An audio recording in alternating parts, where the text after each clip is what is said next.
OSCE monitors say fighting has intensified in the first weeks of 2018, with up to 1,000 ceasefire violations on a single day.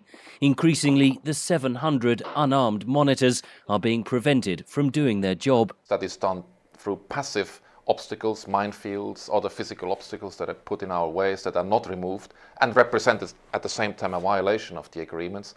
But then there are also active interference with our patrols.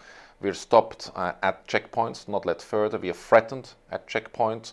In the most serious cases, we are also intimidated by the use of fire. The US Special Envoy to Ukraine, Kurt Volker, has pushed for a UN peacekeeping mission to protect the OSCE monitors.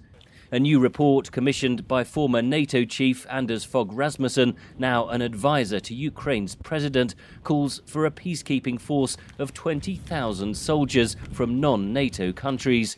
It's hoped such a force would allow local elections to take place in eastern Ukraine, a key part of the 2015 Minsk peace accords. The report will be presented to officials from all sides at this week's Munich Security Conference. It is a question of will by those who have it in their hands to bring this conflict to an end. Any additional measure that will help this happening, including through the monitoring of the situation, but any other tool should be welcomed. With regard to a potential UN operation in eastern Ukraine, this is a decision that the Security Council will have to decide. More than 10,000 people have been killed since April 2014.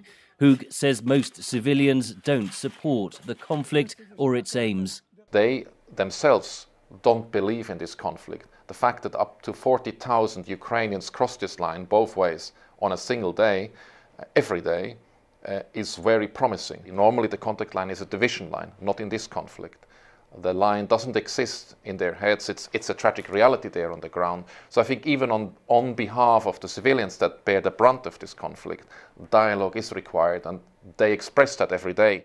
Senior officials from Russia, Ukraine, Germany and France, the so-called Normandy format, will discuss the conflict on the sidelines of the three-day Munich Security Conference starting February 16th.